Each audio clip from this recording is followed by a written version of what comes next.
And it is always a treat spiritually to be in all your association, such progressive devotees who are so deeply absorbed in Krishna consciousness and the love for the Supreme Lord. So thank you once again for inviting me into your circle and giving me this opportunity to read Srimad Bhagavatam along with you. Hare Krishna. So we'll start today. Om Namo Bhagavate Vasudevaya. Om Namo Bhagavate Vasudevaya. Om Namo Bhagavate Vasudevaya. So reading from Srimad Bhagavatam, 10th canto, chapter 36, verses 31 through 40.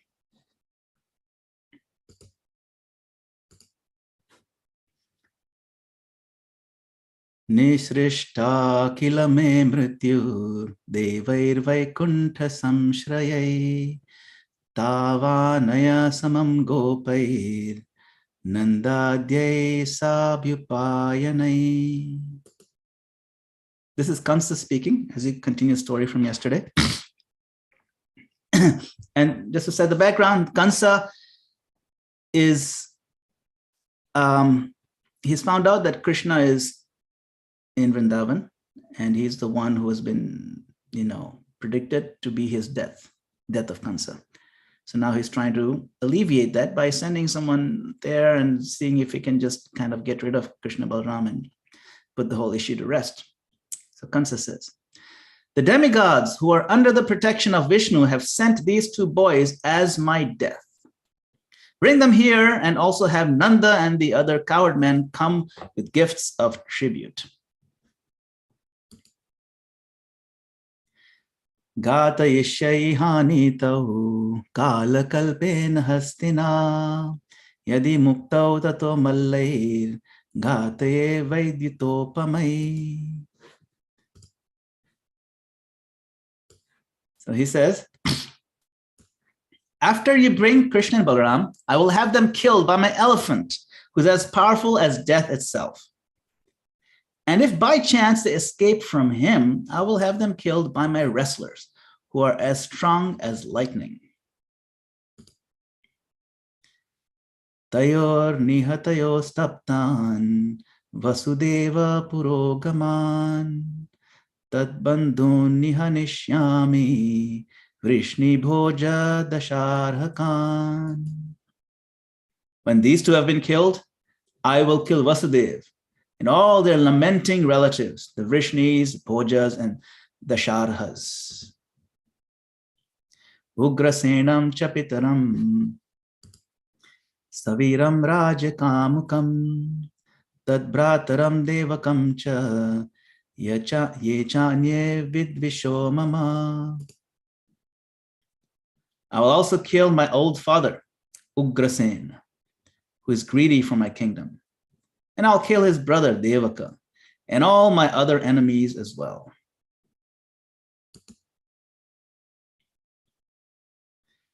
Tataschaisha mahi mitra bhavitri nashtakantaka. Then, my friend, this earth will be free of thorns. Jara sandho mama guru Vivido daita sakha Shambaro narako bano Mayeva krita sauhrida Tairaham surapakshiyan Hatva bhokshe mahim nripan. My elder relative Jarasandha and my dear friend Dvivida are solid well-wishers of mine, as are Shambara, Naraka, and Bana. I will use them all to kill off those kings who are allied with the demigods, and then I will rule the earth.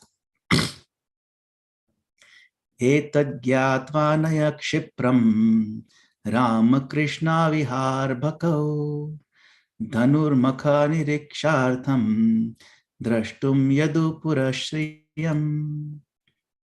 Now that you understand my intentions, please go at once and bring Krishna and Balaram to watch the bow sacrifice. and see the opulence of the Yadu's capital.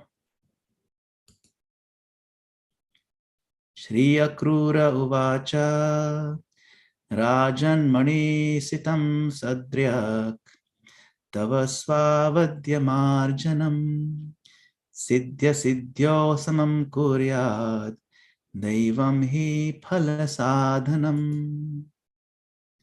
Shri Akrura said, O king, you have expertly devised a process to free yourself of misfortune.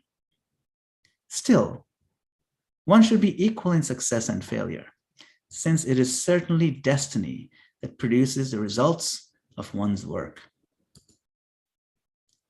Manorathan karotyuchayir jano deva hatanapi yujyate harsha shokabhyam tathapyagyam karomite.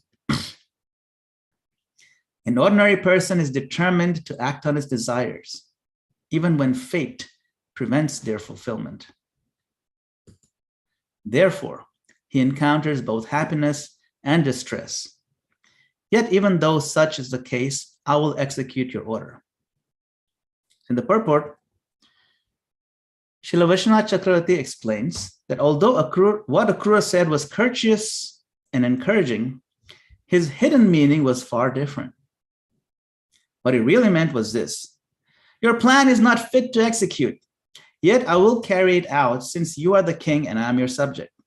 And in any case, you are about to die. So this is what he was thinking, but he didn't really say it. He said it in this way. I'll do it anyway.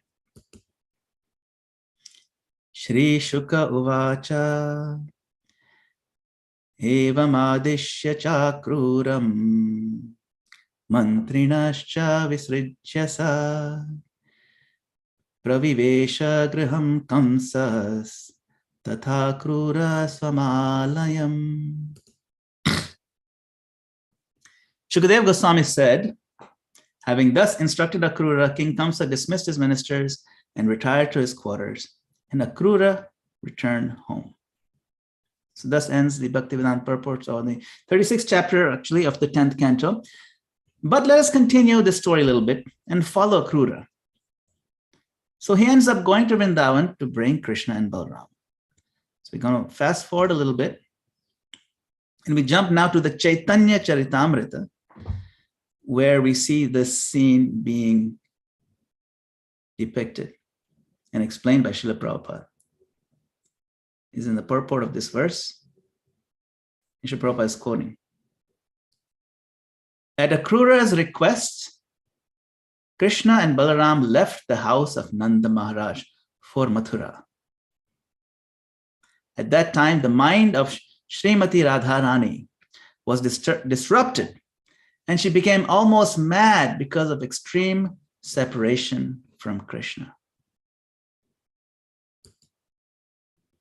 She experienced great mental pain and agitation, which caused her to drown in mental speculation in the river of anxiety. She thought, now I'm going to die, and when I die, Krishna will surely come back to see me again. But when he hears of my death from the people of Vrindavan, he will certainly be very unhappy. Therefore, I shall not die. You can see what she's going through. Elsewhere in the Chaitanya Charitamrita, in the Adi Lila, Srila Prabhupada explains the essence. Lord Krishna is clear, he's the enemy of Kansa.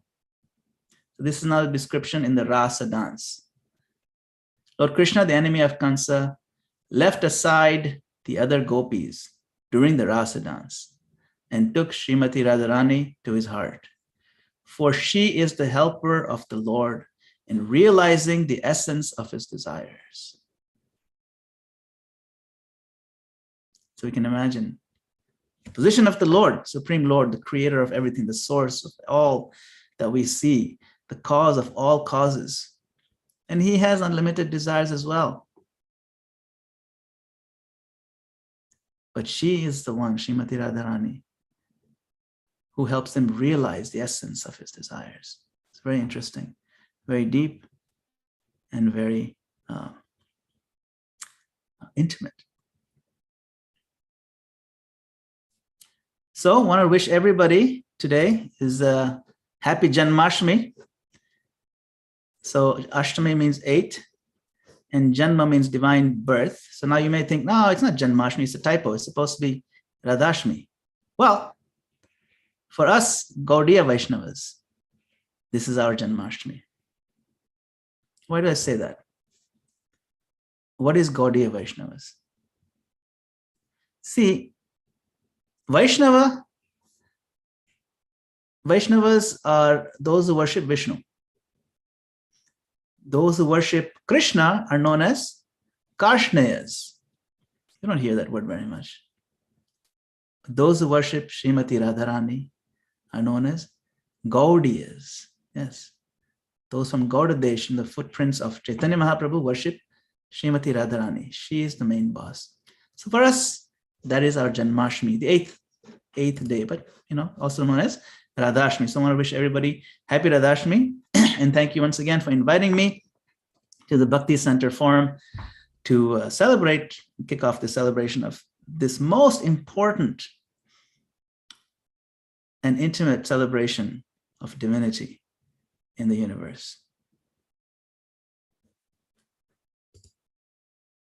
So in Vrindavan, devotees give more importance to Srimati Radharani than to Krishna. So that's why in Vrindavan, if you go, they don't say, Krishna, Krishna. They don't tell you that. They say, Radhe, Radhe. That's the greeting. The little child, the little toddler also say, Radhe, Radhe. And the elderly 95-year-old man and woman, they'll say, Radhe, Radhe. On the trees, they paint Shri Radha or Jai Shri Radhe. Of course, they love Krishna too. That's not a thing. They love Krishna. But Srimati Radharani is supreme. Now, Srimati Radharani's identity is very difficult to understand. So let us step back a little bit. Let's step back to the very basics and ask ourselves, what is ISKCON? What is this Krishna conscious movement? What is ISKCON all about? If you were to answer this, how would you answer it? You can put it in the chat. We can just say, what is ISKCON all about? If you were to say it in one word or two. Anybody know? Or what do you feel? How about it's meant to help us cultivate our sense of need. Okay. For loving Krishna, Radha and Krishna. Yes. Spreading love of God, Parampara, Hare Krishna. Yes. Awakening divine consciousness. Yes. If you were to say it in one word, no more than one word, what is ISKCON all about? Love. Love. Okay. Very good. Krishna. Yes, correct. Who said that? Krishna. Sometimes we forget. International Society for Krishna Consciousness. It's all about Krishna. It's about becoming his devotee, helping others become devotees, and helping existing devotees be more absorbed in Krishna consciousness. Like these cute little devotees here who are just so absorbed in so much bliss, chanting Hare Krishna. But it's all about Krishna. Krishna is the center, International Society for Krishna Consciousness. And of course, love, the love for Krishna, awakening it. All these are correct answers. Hare Krishna, Parampara, spreading love of God. It's all about Krishna. Love is God. That's correct. God is love. And love is all you need. Love of Krishna. So Krishna is the absolute truth. And all apparent dualities and contradictions in existence are reconciled within Krishna. For example, is God, or the absolute truth, is he ultimately an impersonal power? But if he's truly complete, then he should be simultaneously personal and impersonal. We've heard this. That's the whole complete picture. So if we see form in the world, then God must also have a form. But we also see formless aspects like light. So there's light. So formlessness comes from form, like formless expressions. For example, the sunlight doesn't really have, shape as such or form, but it comes from the sun, which does have a shape and a form. So the root of the existence of sunlight is the sun. Similarly, the root of all existence, both spirit and matter, both form and formlessness, the root is the absolute person, the personality of Godhead, Shri Krishna. Okay, so then, next question. Is God masculine? We see masculine gender forms everywhere, but we also see feminine. So then is absolute truth feminine? The answer is, the absolute truth is both masculine and feminine. And because these two categories of form, masculine and feminine, have variation, there's variances in their traits, the embodiment of the absolute truth in these two forms also demonstrates this variance in traits. The supreme male is Krishna, and the supreme feminine embodiment of the absolute truth is Srimati Radharani, the supreme female. In Chaitanya Charitamrita, Srila Prabhupada writes, it is not that Radharani is separate from Krishna. Radharani is also Krishna, for there is no difference between the energy and energetic. Without energy, there is no meaning to the energetic. And without the energetic, there is no energy. So similarly, without Radha, there is no meaning to Krishna. And without Krishna, there is no meaning to Radha. Because of this, the Vaishnava philosophy, first of all, pays obeisances to and worships the internal pleasure potency of the Supreme Lord, Srimati Radharani. So let's talk a little bit about some philosophy, okay? When we talk of any philosophy or any spiritual discourse in the Bhagavatam or Bhagavad Gita, we must understand that there are two distinct platforms of understanding. One is called Tattva Vichar and the other is called Rasa Vichar. Tattva means what is the existential truth. And Rasa refers to the flavor of loving exchange. Now, not understanding the distinction between these two platforms causes a lot of confusion. And if we do understand how they work, it clarifies lots of things and answers many questions.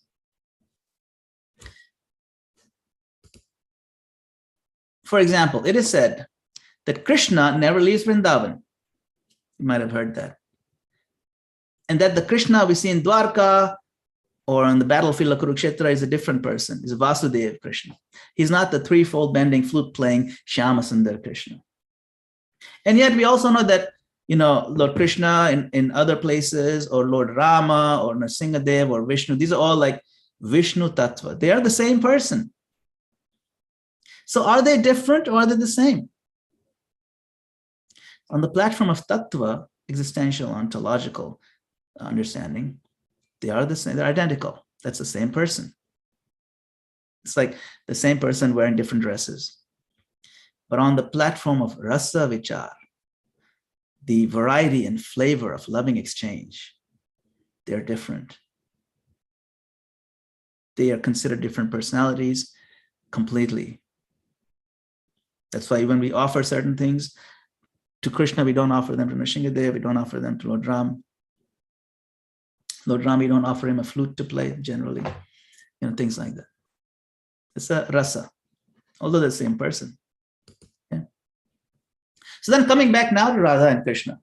Is Krishna the predominator, being the ultimate energetic, the source, the on which the repository upon which the existence of energy rests, the ultimate Purusha male? Or is Radharani dominating the equation?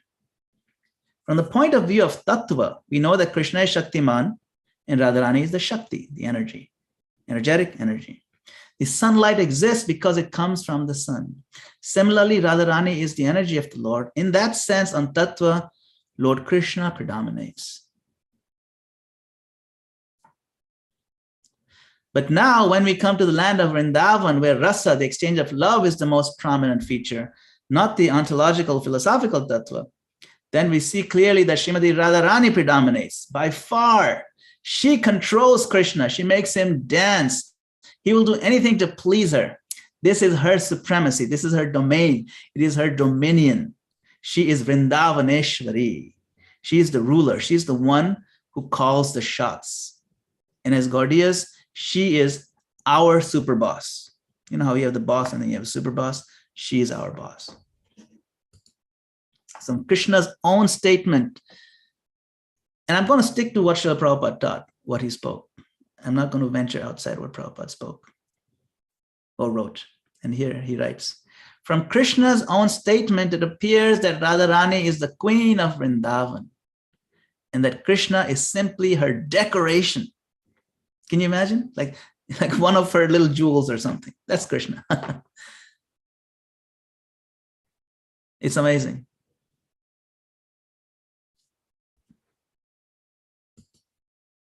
So Srila Prabhupada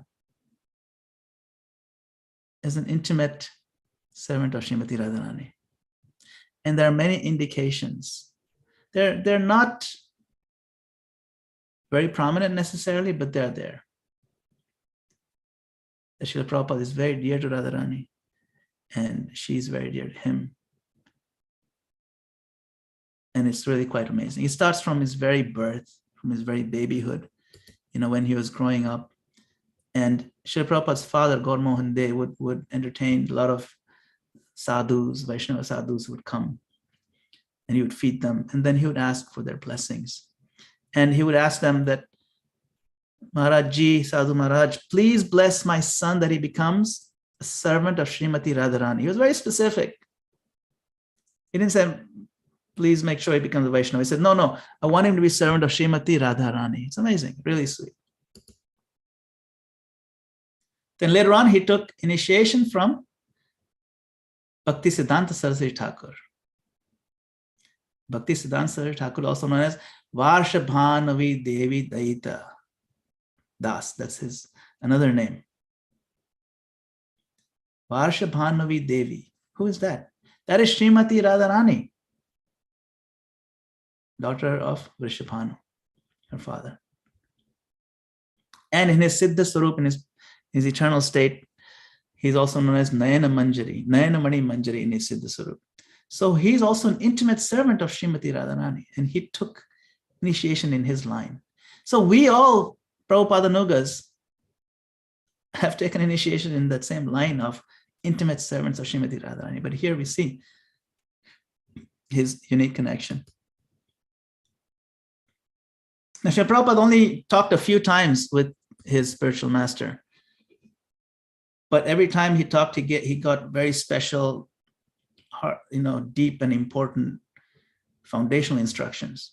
Here, Bhaktisiddhanta Saraswati Thakur is telling Srila Prabhupada that when you get money, you print books.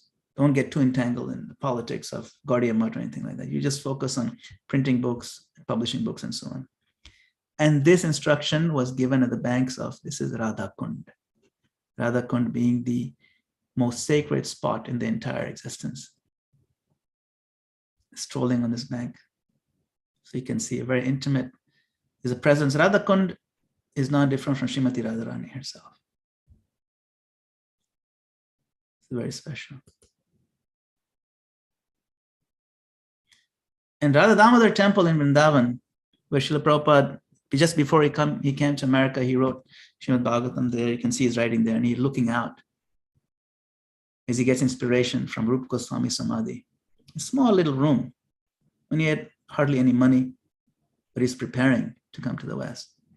This Radha Damodar temple now stands at the very spot where Lord Krishna became a slave to the love of Srimati Radharani, where he bowed to her holy feet in Radha Pada Seva. This is the same spot, the Radha Damodar temple.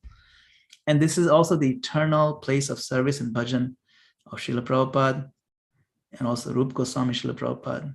A very special place. It's not a coincidence. Srila Prabhupada would daily come out in the courtyard and sweep the courtyard and cry. Some devotees have testified to this. Before he came to America, he was just crying tears and sweeping the courtyard. Then he would come into his room and write into the night and praying while he's absorbed in these pastimes of the Lord. So you can see Srila Prabhupada's special connection to Srimati Radharani. And then This is Jaladuta. This is the ship that he came aboard to America for the first time. And on that ship, when he's about to land in America, he wrote a poem, Markina Bhagavad Dharma, and he wrote other things. So in that poem, he wrote, "My dear brothers, you cannot get success in Krishna consciousness unless you worship Srimati Radharani. It's not possible. We cannot do it." So Srila Prabhupada gave us the core philosophy. So what is this philosophy? Radha Krishna philosophy. So Radha Krishna philosophy is a very great philosophy. It is to be understood in the liberated stage.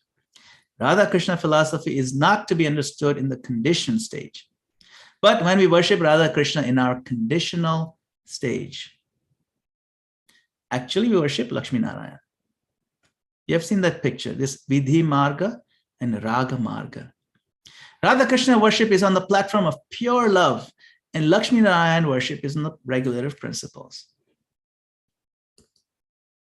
When we are engaged by regulative principles in the worship of Radha Krishna, that is called Vidhi Marga. And actually, when you're on the love platform, then it is called Raga Marga. So without Vidhi Marga, if anyone wants to learn the Raga Marga immediately, that is foolishness. That is foolishness. Nobody can pass MA examination without going through the regulative principles of primary schools and colleges. So therefore, I do not mean to say indulge in the discussions of Radha and Krishna so easily. You might have noticed that, by the way. Even if you go and look for all the lectures that Srila Prabhupada gave on Radhashtami, he would speak on Radharani. Some of those lectures, he would like 70% speak on something else altogether, and then the last few minutes he would mention Radharani and then give a couple of paragraphs, but he would not go so much into the intimate pastimes.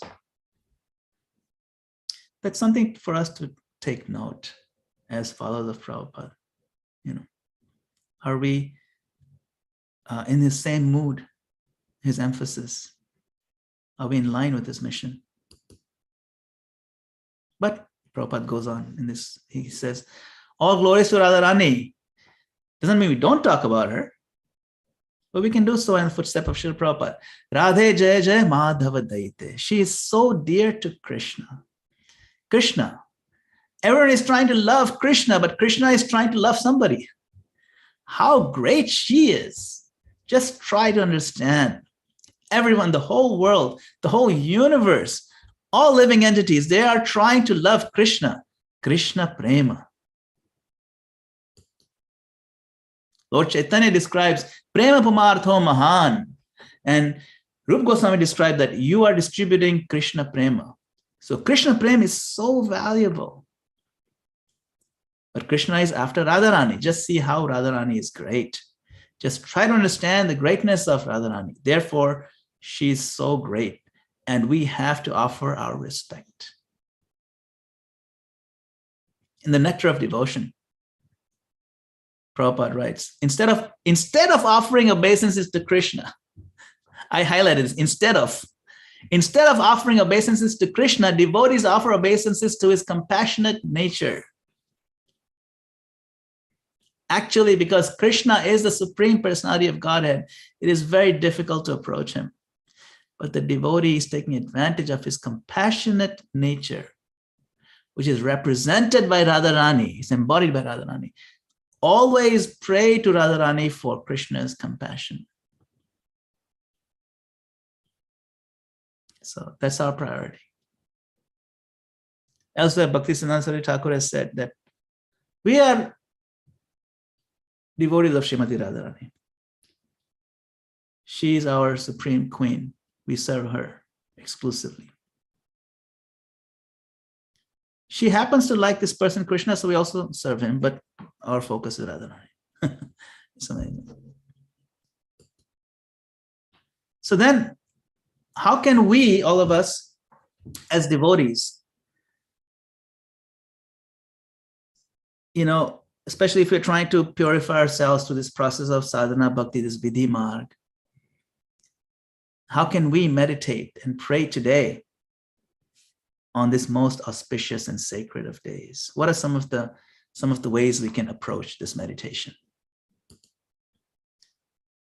So she is also known as Jagan Mata. There's a picture of her lotus feet.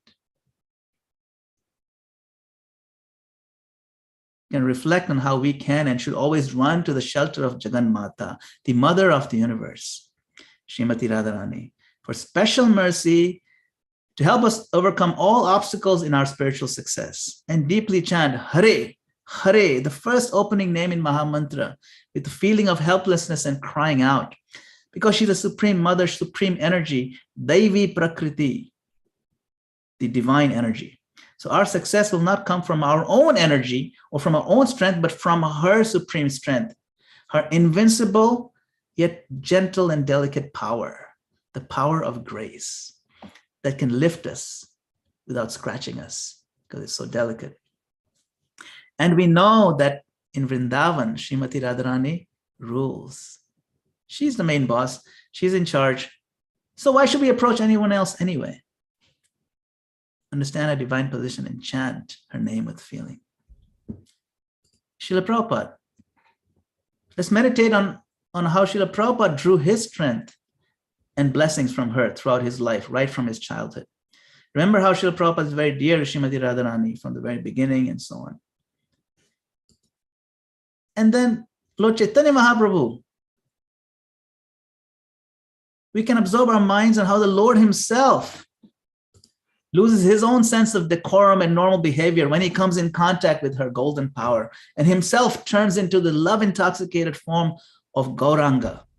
And pray to that form through our Guru Varga, through our lineage, to get one small sidelong glance of mercy from Mahaprabhu, from Gaura. Now, one thing, though, we do need to be careful in our approach is to avoid offenses, especially any malicious feelings that we may develop or harbor toward devotees. It should be given up and resolved right away.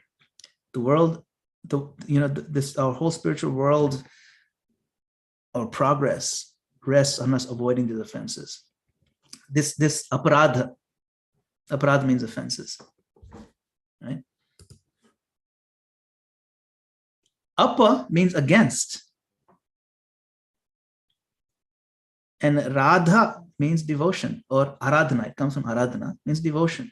So notice that Radha is built into this aparadha, means we're going against Radha when we commit offenses. Aparadha. We are going against the essence of devotion, who is Radharani. So how can we go against Radharani and still feelingly approach her for mercy? So our first priority in spiritual life is to avoid and free ourselves from any offensive attitudes and feelings. That's a whole different discussion in science, but that should be prioritized. And then only can we get access to her full mercy.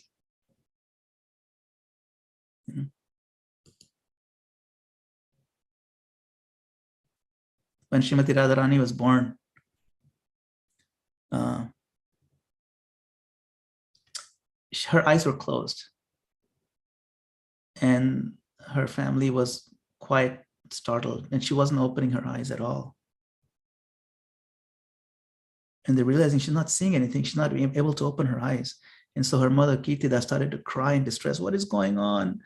Then what happened? Nanda Maharaj and Yashoda also came along with Krishna. The Krishna was just a baby at that time, to just barely crawling, really. And they took her inside. They took Krishna inside and said, look, our little baby girl, she's not opening her eyes. She's lying in the cot.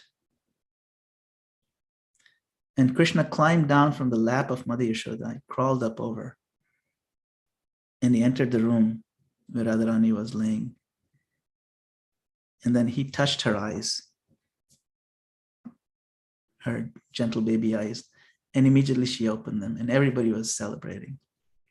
Because in the spiritual world, it is said that Radharani told Krishna, I'm not going to come to earth with you, because I have only eyes for you. I only want to be seeing you.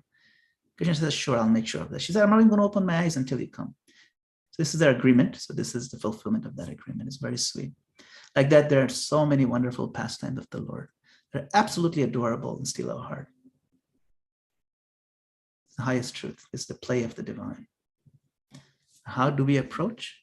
We understand Lord Chaitanya Mahaprabhu said famously, said, I'm not a Brahmana, I'm not a Kshatriya, I'm not a Vaishya or Shudra. I'm not a brahmachari, householder, vanaprastha sannyasi. I identify myself as only one thing. Gopi bhartu pada kamalayo das das das anudas. That I am the servant of the servant of the lotus feet of Lord Krishna, following the footsteps of the gopis. Lord Krishna, who is a Gopi Bhartu, he's a maintainer of the gopis. So we have to reflect today on the immense magnitude of our good fortune, especially when we are faced with any kind of despair or loss of hope. Think of how glorious is our Srila Prabhupada, who was personally taken care of by Radharani in his pastimes, and how the path is so clearly laid out for us by him. And filled with that gratitude, we can chant with feeling, Hare Krishna, Krishna Krishna, Hare Hare, Hare Rama, Rama Rama, Hare Hare. You know this mantra, Hare Krishna Maha Mantra. Hare refers to Radharani, of course. But even Radharani chants Hare Krishna Maha Mantra in the spiritual world. But when she is chanting Hare Krishna, that Hare refers to Hari. That's the amazing thing about Hare, is that in Sanskrit, when you want to call Hara, you say Hare. And if you want to call upon Hari, you also say Hare. See? So it works both ways. It's magic. So thank you very much for giving me your precious time on this special day. Shri Prabhupada ki jai. Hare Krishna.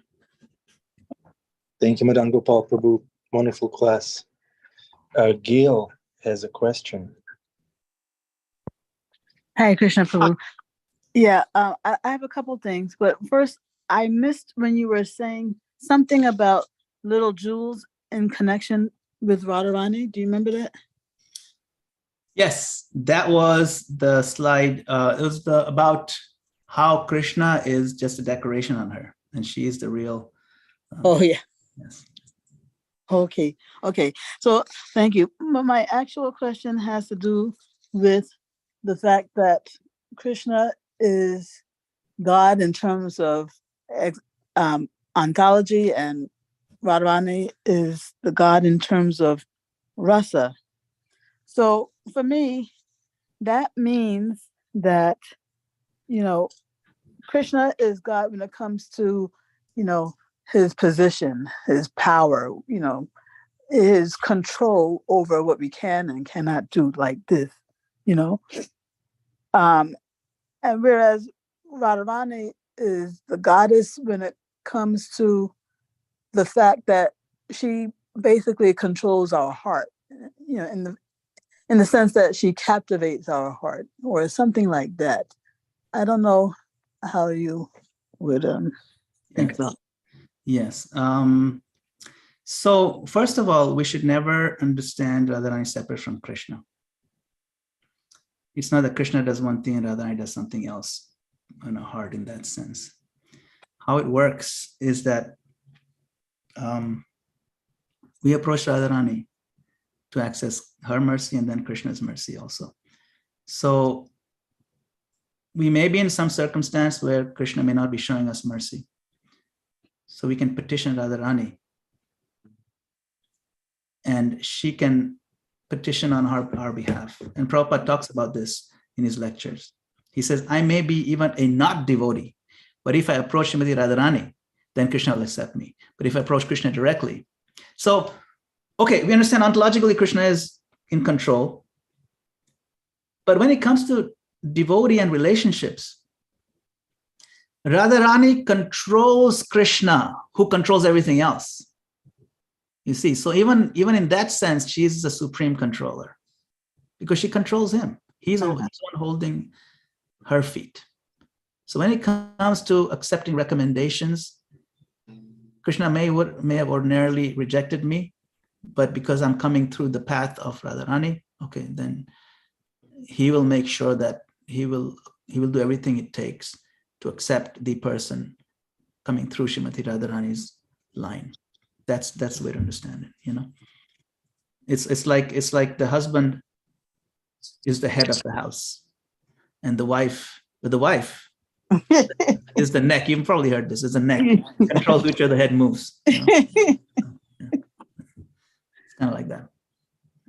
Yeah, So and it's the brain, rather. and another thing, along this in the same vein, we hear this term rasavaisaha, right? Which means I think Yes. that Krishna is, what did you say? Raso Vaisaha, he is the essence of all rasas. He's a repository of all kinds of flavors of love. That's correct. Right. And so I just, I'm just trying to coordinate that with the fact that Radharani is the goddess in terms of rasa. How would you like blend those two things? So he is the repository of rasa, raso vaisaha, right? But she is a raseshwari. She controls the rasas. Remember that other quote I put early on, that she helps Krishna realize the essence of his desires, which is rasa. So she facilitates his desires to become manifest, you see. That's why Prabhupada says he's not, that's why it's very difficult to understand if there's even a difference between Radharani and Krishna. Because who is controlling what? Who is controlling whom? Who is the actual repository? Okay, is there a difference between the sunlight and the sun? So the sun is the repository of light and heat. But light and heat have their own identity as well in one sense, you see. So this is called inconceivable simultaneously oneness and difference. And the more, we can only understand it to some degree. We can never understand the whole thing. That's why it's called inconceivable. If you could understand the whole thing, you wouldn't have the label inconceivable. It wouldn't be called achintya. You see, achintya guna sarupam. So we can only understand up to a certain extent. But yes, it's good to try to follow through. But at some point, our mundane logic falls apart. Like, oh, if he's Rasa Vaisa, then is it mutually exclusive that she is not? No, she's also. You see? Yeah. Okay, Prabhu. Thank you so much. Yeah. Bhakta Billy, his hand has been up for a while. Hare Krishna Prabhuji. Hare Krishna.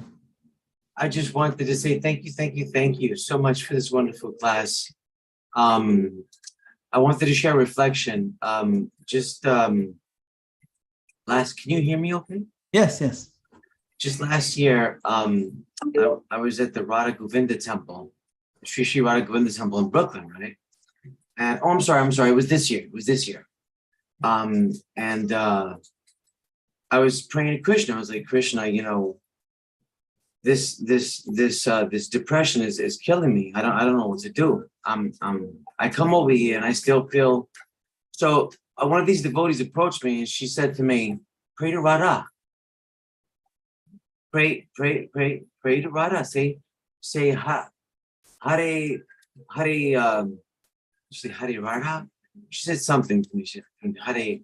So I said, but I had a question about, well, Radha, you answered everything today, by the way. I don't want to keep rambling on. So you asked all the questions. We got like 1 minute before the gong show goes. I don't want to take up too much time. I just want to say thank you very much for this wonderful class. And that Krishna's so wonderful. And to know him is to love him. That was one of the songs, I think, by the Beatles as well. Hare Krishna, Prabhu. Hare Krishna. Thank you for reflection. Very nice. Hare Krishna.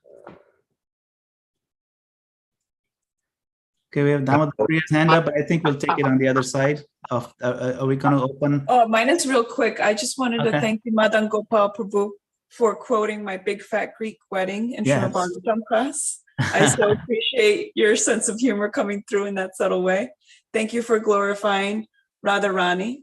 And thank you for kind of breaking it down in those 4 simple steps. It's so helpful. And again, like bringing it back to aparad and bringing it back to how, those offensive thoughts, actions, words can keep us far away from Radha, which can keep us far away from Krishna. And then I just also wanted to highlight that there's, I put it in the chat, but there's a really great book, which I'm sure you've read, the Bhakti Yeah. Shakti by Pranada. And I feel like that's also really good for kind of understanding, well, trying to understand. Like you said, you can't really fully understand it. So thank you so much. Hare Krishna. No, this is a good book. Pranada is an incredibly good writer. A lot of clarity, a lot of depth. Yeah, definitely recommended. Thank you. Temple room. Adipurusha Prabhu. Would you like to glorify Radharani or just Krishna? You have to unmute yourself. Unmute.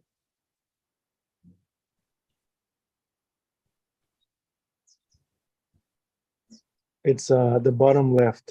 There's only about 30 seconds left, but it's going to be a little later. The deities will open a little later, so we can glorify Radharani a little bit.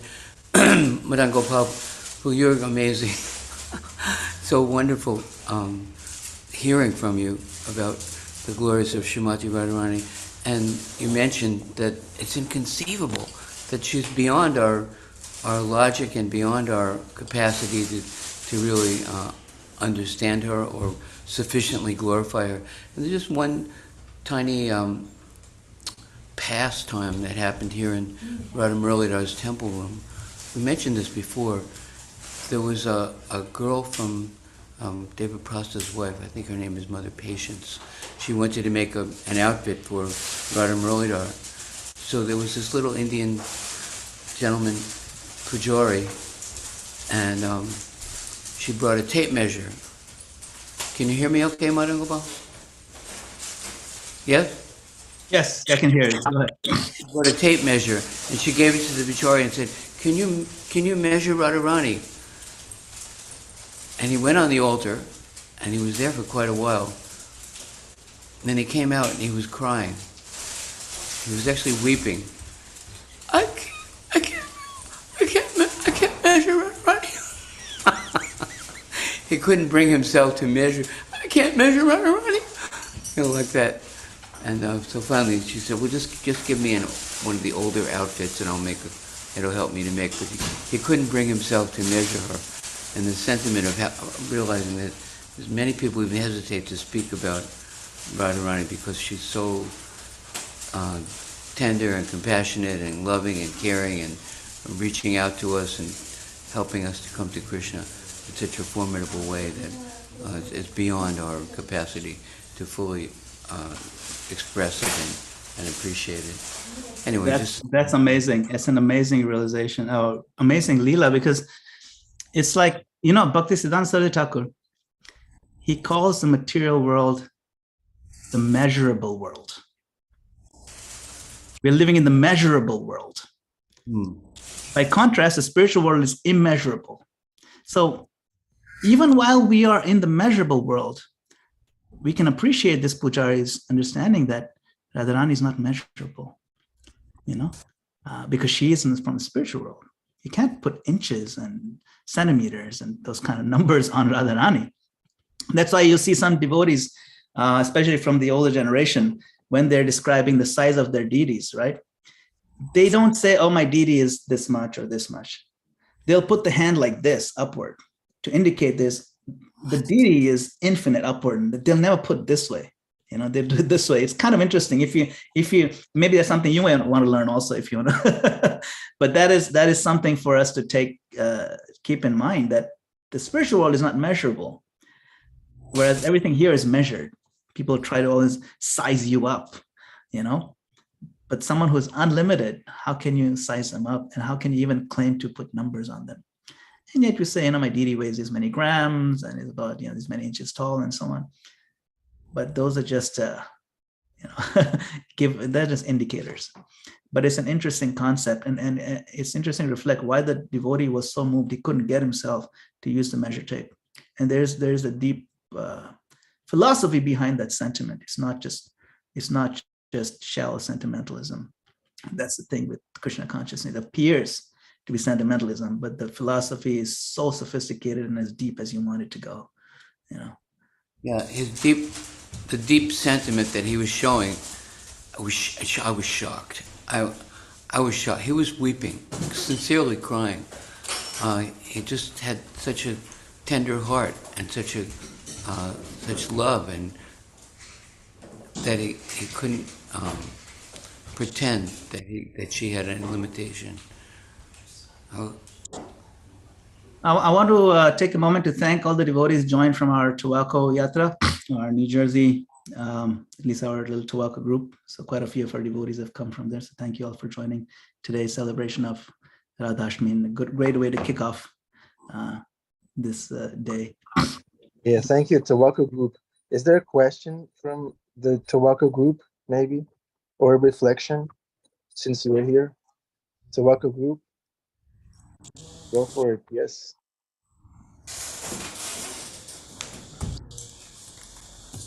What I say? I hear something. Is that Tobacco group or Adipurusha group? I think that's Adipur. Adi group? Morning Program Orchestra group? Just mention that today, in his name, we're going out to distribute Krishna's prasad for the homeless. And we go, hey, Haribo. Hare Krishna. 8:15 Guru Puja. 10 minutes more. We have to go. Okay. Are we opening the curtain now or still a couple minutes? No, still a couple of minutes. Madam Prabhu, I have a question. Okay, Adipurusha Prabhu, Hare Krishna. Thank you. Thank you. Good luck. See you at the park. I'm coming, by the way. Madam Prabhu, a question. Given all the importance that Srimati Radharani has in our philosophy, why did Srila Prabhupada give the name to our movement, International Society for Krishna Consciousness, not International Society for Radharani's Compassion or Radharani's Consciousness? Yes, no, that's a very good question. That's a very good question. And that's for us to that's something for us to think about. Is the actual inner diamond that you protect. That's why a lot of us don't even know that real Janmashtami is today, and we'd like to. I didn't know up until now, up until you told us today. Yeah. Janma just means birth, means divine birth. It really applies to Radharani. Of course, in general, it's understood to be Krishna Ashtami. We say Krishna Ashtami, Radhashtami, both are Janmashtami. Yes, Prabhupada explains why, first of all, he doesn't talk so much about Srimati Radharani's pastimes and all that. And he explains that there is a tendency in our conditioned state to see her as ordinary. So ultimately, we want to be Krishna conscious. Krishna consciousness cannot really happen without Radharani's mercy. It's basically Krishna consciousness. It's like being a sun worshiper. Sun worshippers. You cannot worship the sun without being exposed, without getting the mercy of the light and the warmth. That's what it's all about. So we're worshiping the sun. But really, what is it that impacts our lives? It's the light and the warmth. So we're worshiping Krishna. But what is that energy that touches us? What is that energy of love that flows? It is Radharani. She is also the person. So that's why it's non-different. They're non-different doesn't mean they're identical. You see, think of the word non-different. Prabhupada could have used identical. They're the same. There's a difference between sameness and non-difference. You see, so it's a little subtle thing. But that's why to protect. Hold on, Adipurusha Prabhu, turn off your camera, please. I'm sorry, Madam Gopal Prabhu. Turn off your camera, Adipurusha Prabhu. Oh yeah, we don't understand.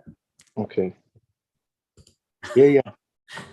Yeah, we have to be careful with our cameras. Hare Krishna. So, but that's the point. Prabhupada said that, and then he also said that there's a tendency to be sahajiya. And he talked in that same lecture that I was quoting. If you read the rest of it, he says in India there's many sahajiyas. Sahajiya means it takes something very cheaply.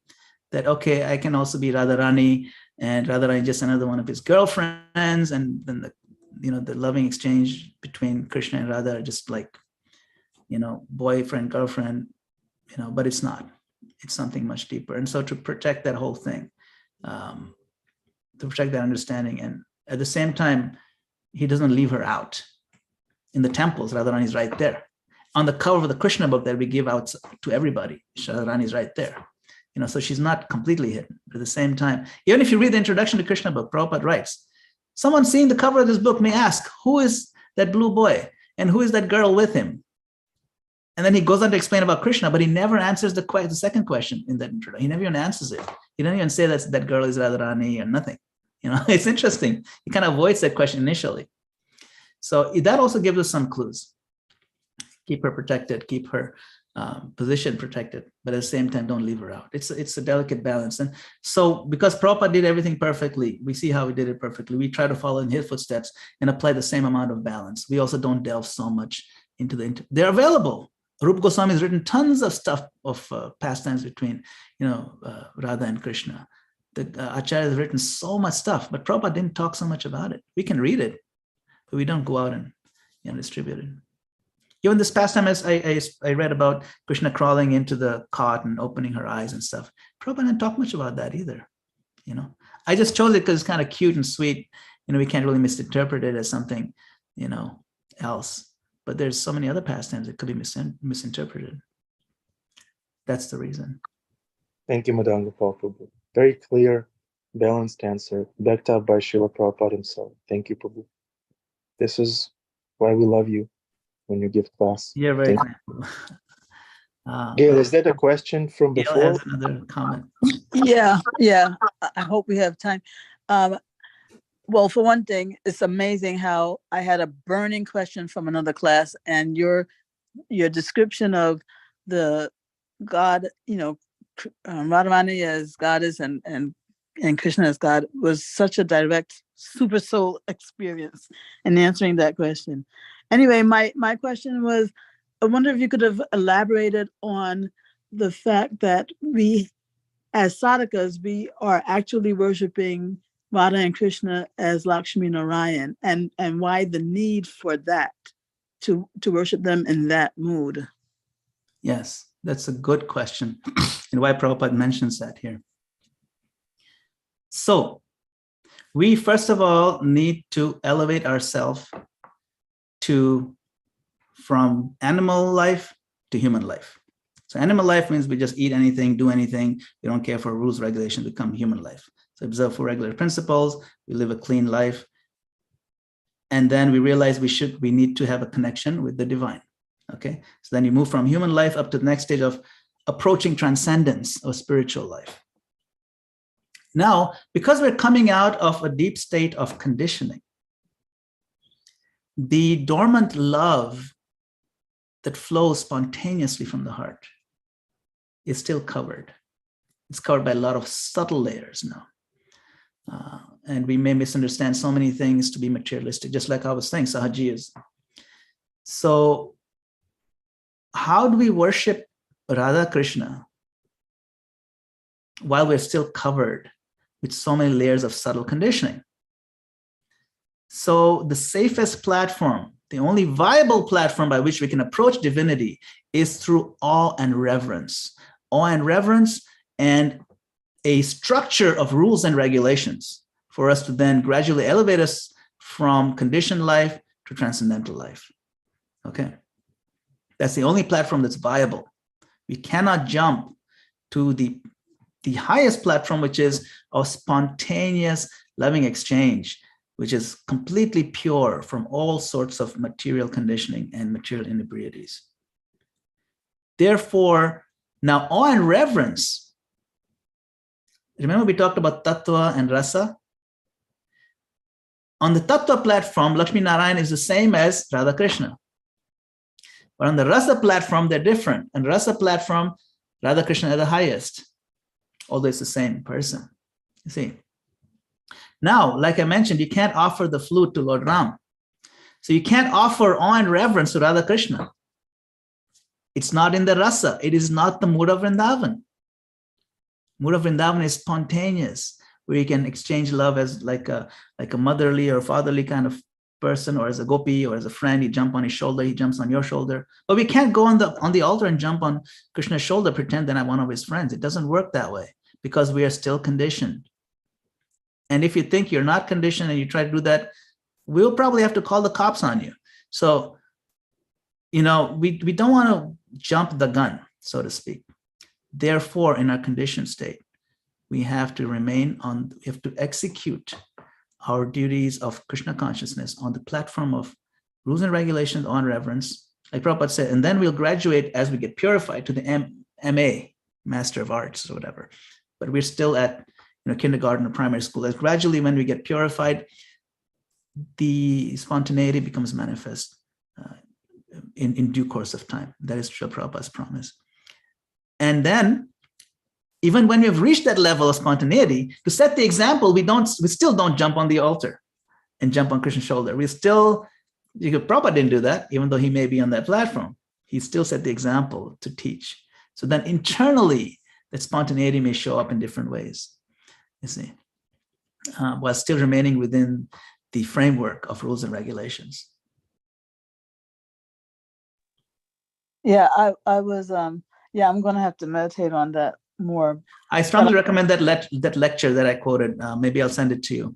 I'll send it to you. The one that, it's basically, if you look up Prabhupada lecture on Radhashtami, you'll find it. It's there. And he really breaks it out. He really takes it apart. I think that should help you answer a lot of your questions about this distinction between Lakshmi Narayana and Radha Krishna. I think I missed that. Where did you say we can find that lecture? Yeah, so it is the Radha Krishna philosophy is a very great philosophy. That is the lecture. I don't have the actual reference, but if you just Google Prabhupada saying Radha Krishna philosophy is a very great philosophy, that's how the lecture starts. You'll find it. Okay, another thing I was thinking though in this vein is that if you don't recognize the position of Krishna, then when he is kind to you, you won't have the full experience of that kindness. It's like, if the CEO of a company comes and helps you with your janitorial duties, right? You won't recognize how much love was in that act, that kind of thing, So if the awe and reverence stage, it's the same reason why we read the first 9 cantos of Bhagavatam, right? Before we read the 10th canto. Because if you don't appreciate who that person is in the 10th, by reading the 9 cantos, then you won't really have full appreciation of the personality that's exhibited in the 10th canto, something like that. I don't know if you get. No, it's true. We can't appreciate Krishna's love for us. But even reading Bhagavad Gita, we think we won't find it. It's in the Bhagavad Gita, big time. How much Krishna loves us is in the Bhagavad Gita. Just have to see it there. I mean, in the 15th chapter, it says, Gama Visheta Bhutani, Dharayam Hamojasa. I keep the planets afloat. I'm in control of the whole cosmos. And the moon is moving in the perfect cycles. And then the rays of the moon, they come into the vegetables, right? And the Pushnami Chaushadhi Sarva, Soma Bhutva Rasatmaka, and it gives the life in the vegetables that you eat. The very next verse, he says, then, Aham Vaishvanara Bhutva, I then become the fire of digestion. So not only is he giving the life from the cosmic level, he goes down to the molecular level in our digestive system, and he becomes the fire of digestion. How much more embrace do you want from the Lord? He is embracing us from every level. This is his love for us, the way he maintains us. Pranapana samayuktam pachamyanam. I am the ingoing and outgoing breath that helps you digest the whole thing and helps you even move. And this is only the 2 verses in the 15th chapter. He tells us so much. We just have to see how much he loves us. How the CEO is helping with the janitorial tasks. It's so much more than that. Of course, that's part of it. So even Bhagavad Gita, if you meditate on it, we can achieve full love of Godhead. Radharani is mentioned in Bhagavad Gita. Prabhupada explains that in Nectar of Devotion. Devim prakritim ashrita. Mahatmanas tumam partha. Devim prakritim ashrita. Even Bhagavad Gita alone itself is enough to give us Radha realization completely. Just have to follow it in footsteps of the Acharyas and Prabhupada. You know? Thank you so much for this invaluable class.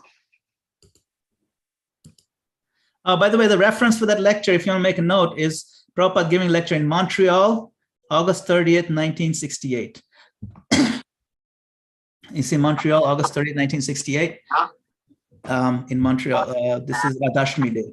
So it has all this, the answers to the questions you brought up. I think Bhima Prabhu has hand up. Haribol Prabhu, Madan Gopal, Hare Maharaj, Hare Hare Krishna. I woke up this morning, and first thing I remembered is today is Radhashtami, and first thing I thought was, what can I do special for this day? What can I do to justify, actually saying I'm worshiping Radharani? And when one reads the Bhagavad Gita and the Bhagavatam, and especially Prabhupada's purports, we keep, even almost more than the name of Krishna, comes the two words devotional service. And this is an active principle, this devotional service.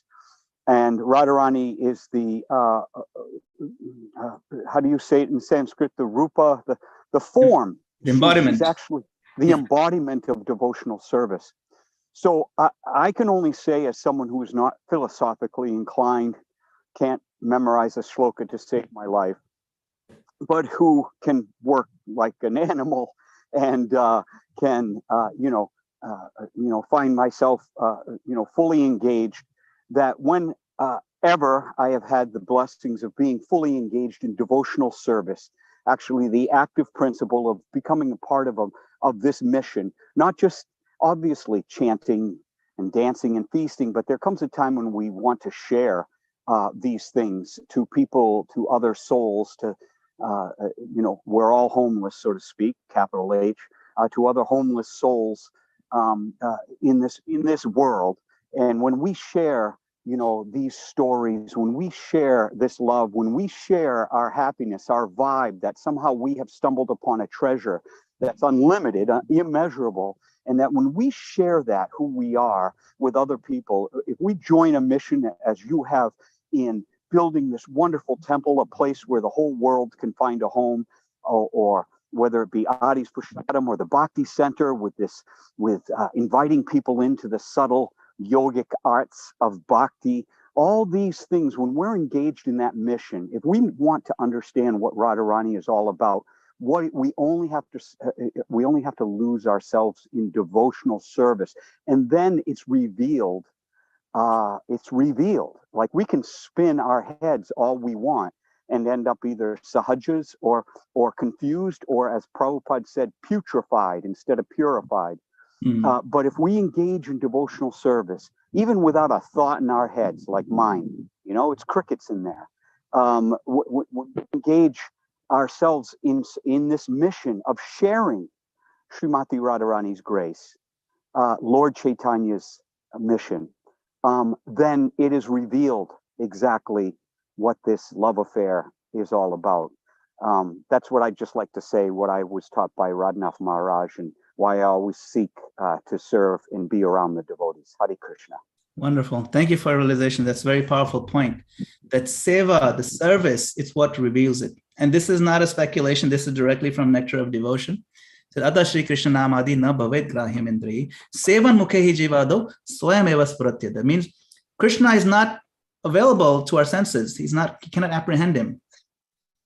But sevan mukhe, but for a person who is absorbed in this service, an active principle of serving Krishna by chanting or doing so many other preaching activities or support activities, but engaged in it directly with the direct intention of serving Krishna, then swayam eva spuratyada, then Krishna himself reveals to that devotee his everything, his form, his pastimes, his glance, everything comes through. So seva is the doorway through which we can, and then the other point you said, sharing with others, sharing this valuable knowledge, this treasure house with others, giving it to others, because we got it because somebody shared it with us, and we can't pay them back, so we have to pay it forward. And Krishna himself says it in Bhagavad Gita. He says in 2 verses, in 18th chapter, conclusion. He says, nobody is more dear to me than somebody who shares this knowledge with others, especially the devotees. And then in the next verse, he says, and in the future, nobody will be more dear. I'm not going to remove that and change that status. It's always going to be the number one most dear person to me, So we can rest assured that any effort that we give to the mission, or to any even a small, even just the thought that I would like to see this mission succeed, is a kind of seva. What to speak of actually doing something, and what to speak of dedicating one's life to it, or so there's absolutely no loss in this. It's nothing but just gain by coming into contact. Thank you so much for highlighting those points, Mia Prabhu. Great points. Hare Krishna. Thank you, Madan Gopal Prabhu. Okay, it's 8:26. Krishna says, time I am. We're going to respect Krishna. And we encourage everybody to go to their temple and take darshan of Krishna and Srimati Radharani with this enhanced understanding that Madan Gopal Prabhu. What's to do with the hay? Yeah. Somebody started. Is that Bhima Prabhu talking about hay? Okay. Madan Gopal Prabhu, thank you so much.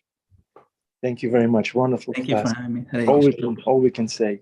Thank you for all the shlokas, all the references. Thanks everyone for joining. Happy Radhashtami. Don't forget, we're fast until noon.